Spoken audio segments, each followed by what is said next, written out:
சற்றுமுன் வெளியான ஒரு முக்கியமான தகவல். கேஸ் சிலிண்டர் விநியோகத்தில் 24 மணி நேர கட்டுப்பாட்டு அறை திறப்பு. மத்திய அரசு அதிரடியான முடிவு எடுத்துள்ளது. அதை பார்க்கறதுக்கு முன்னாடி நீங்கள் நம்ம சேனலும் சப்ஸ்கிரைப் பண்ணாமல் இருந்தீங்கன்னா மறக்காமல் லைக் பண்ணிக்கோங்க, சப்ஸ்கிரைப் பண்ணிக்கோங்க, உங்கள் நண்பர்களுக்கு தெரியப்படுத்தவும் ஷேர் பண்ணிக்கோங்க. வீடியோவை கடைசி வரைக்கும் முழுமையாக பாருங்கள். கேஸ் சிலிண்டர் விநியோகத்தை கண்காணிக்க 2 அமைச்சகங்கள் இணைந்த 24 மணி நேர கட்டுப்பாட்டு அறை திறக்கப்பட்டிருப்பதாக மத்திய அரசு தெரிவித்துள்ளது. தகவல் மற்றும் ஒலிபரப்பு, பெட்ரோலியம் மற்றும் இயற்கை எரிவாயு அமைச்சகங்களின் செயலாக்க அதிகாரிகள் கொண்ட இந்த கட்டுப்பாட்டு அறையை மத்திய உள்துறை அமைச்சகம் அமைந்துள்ளது. அந்த வகையில் இந்த கட்டுப்பாட்டு அறை மூலம் மாநிலங்கள் மற்றும் யூனியன் பிரதேசங்களில் உள்ள பிரச்சினைகளை நிகழ்நேரத்தில் கண்காணித்து ஒருங்கிணைப்பு செய்கிறது மத்திய அரசு.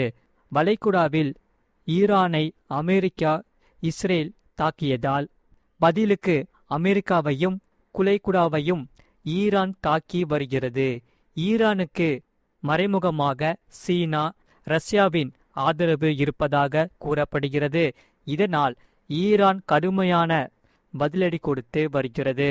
இதனால்தான் வளைகுடாவை கடந்து கப்பல்கள் உலக நாடுகளுக்கு செல்ல முடியாத நிலை ஏற்பட்டுள்ளது. இதனால உலக நாடுகள் பலவற்றில் எரிபொருளுக்கு தட்டுப்பாடு ஏற்பட்டு உள்ளது. இந்தியாவிலும் கேஸ் சிலிண்டர்களுக்கு தட்டுப்பாடு ஏற்பட்டு உள்ளது. ஆனால் மத்திய அரசு தரப்பில் தட்டுப்பாடு இல்லை என்று கூறியுள்ளது. எனினும் வணிக சிலிண்டர் தட்டுப்பாடு உள்ளதை உறுதியும் செய்துள்ளது.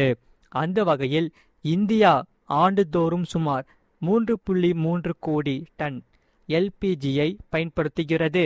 இதில் 87% வீட்டு சமையலறையிலும் மீதமுள்ளவை ஓட்டல்கள் மற்றும் உணவகங்கள் போன்ற வணிக நிறுவனங்களிலும் பயன்படுத்தப்படுகிறது. இந்த மொத்த தேவையில் 62% இறக்குமதி மூலம் பூர்த்தி செய்யப்படுகிறது.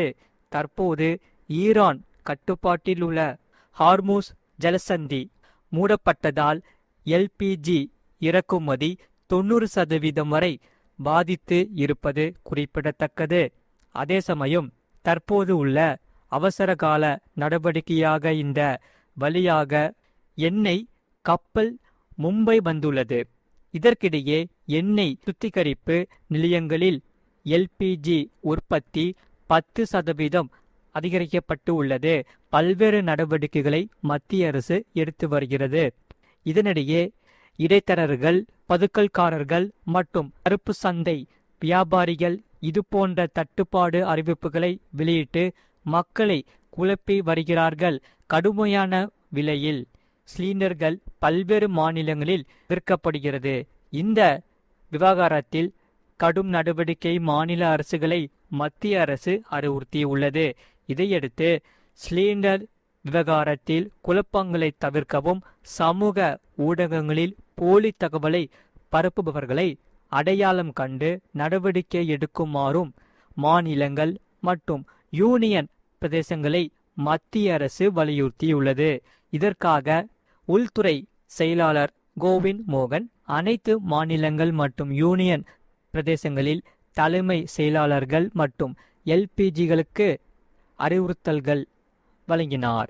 அதன்படி நடவடிக்கைகள் எடுக்கப்பட்டு வருகிறது. உள்துறை செயலாளர் வழங்கிய அறிவுறுத்தலின்படி வீட்டு உபயோக கேஸ் சிலிண்டர் விநியோகத்திற்கு முன்னுரிமை அளிக்கப்படுகிறது. இதனை கண்காணிக்க அமைச்சகங்கள் இணைந்த குழுவும் அமைக்கப்பட்டிருக்கிறது. இதையடுத்து இந்த விஷயங்கள் அனைத்தும் தொடர்பான தொடர் கண்காணிப்பில் இருக்க 24 மணி நேர கட்டுப்பாட்டு அறையும் மத்திய அரசால் டெல்லியில் திறக்கப்பட்டு உள்ளது. இதனால் தகவல் மற்றும் ஒலிபரப்பு, பெட்ரோலியம் மற்றும் இயற்கை எரிவாயு அமைச்சகங்களில் செயலாக்க அதிகாரிகள் கொண்ட இந்த கட்டுப்பாட்டு அறையை மத்திய உள்துறை அமைச்சகம் அமைந்துள்ளது.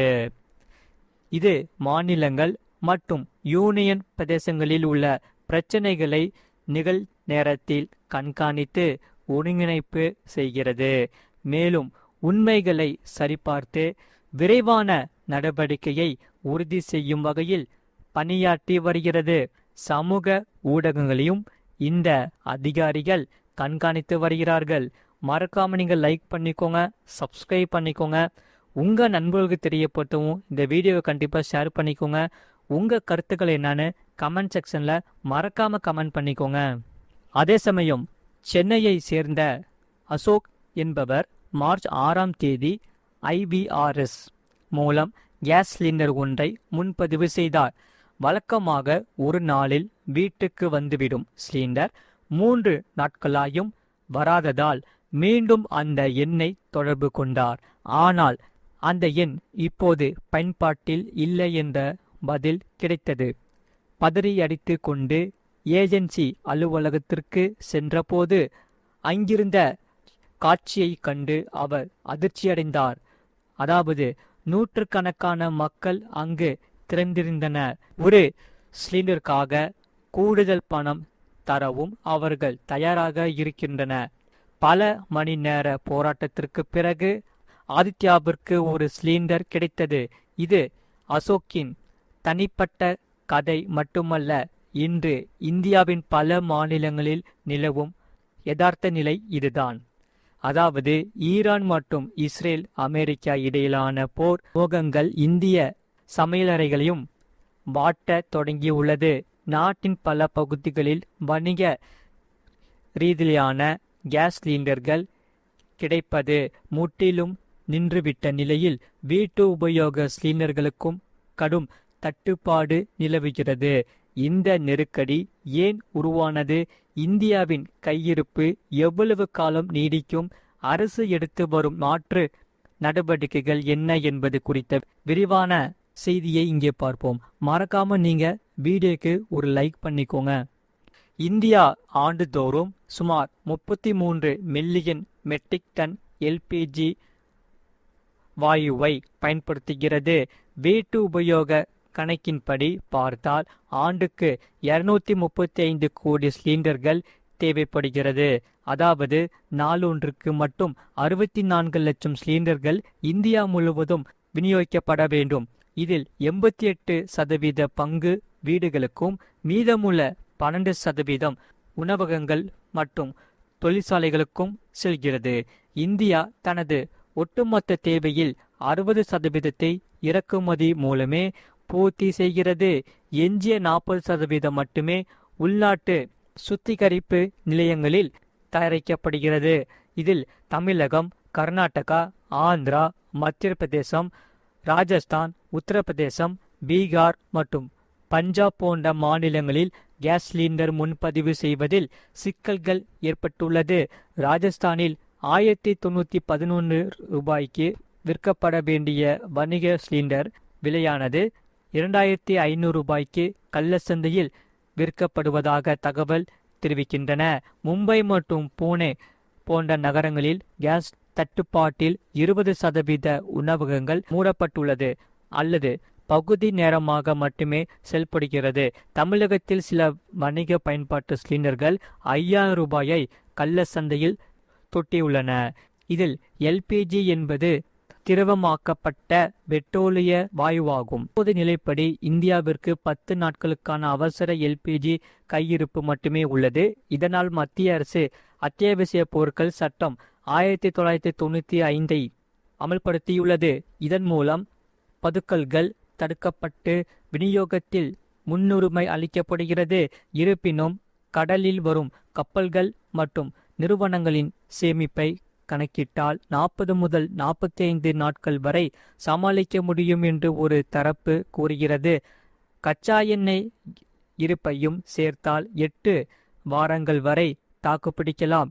மத்திய பெட்ரோலியத்துறை அமைச்சர் தட்டுப்பாடு குறித்து மக்கள் அச்சப்பட தேவையில்லை என்றும் விநியோகம் சீராகும் என்றும் உறுதி அறிவுறுத்தியுள்ளார். உள்நாட்டு உற்பத்தியை 25% அதிகரிக்க சுத்திகரிப்பு நிலையங்களுக்கு உத்தரவிடப்பட்டுள்ளது. மறக்காம நீங்க லைக் பண்ணிக்கோங்க, சப்ஸ்கிரைப் பண்ணிக்கோங்க. உங்க நண்பர்களுக்கு தெரியப்படுத்தவும் இந்த வீடியோ கண்டிப்பா ஷேர் பண்ணிக்கோங்க. இந்த செய்தியை பத்தி நீங்க என்ன சொல்றீங்கிறத கமெண்ட் செக்ஷன்ல மறக்காம கமெண்ட் பண்ணிக்கோங்க.